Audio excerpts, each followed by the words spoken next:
friend, the playwright Nicholas Wright, actually drew my attention to Bernard Shaw's early plays many years ago. But it was some years before I had the opportunity to actually stage one. And in the meantime, I staged a couple of plays by D.H. Lawrence. And I perhaps took too seriously what Shaw himself very self-deprecatingly said about his work when he'd seen a performance of The Widowing of Mrs. Holroyd. And he famously said, "I wish I could write such dialogue. With mine, I always hear the sound of the typewriter."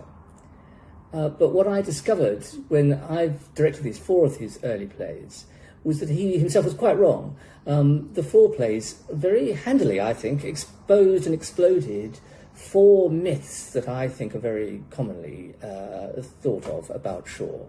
The first myth, his own, which is that the dialogue isn't natural or actable somehow.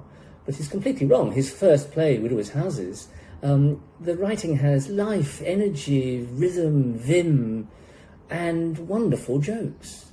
The second myth is that he's somehow a sententious political windbag with banging one drum.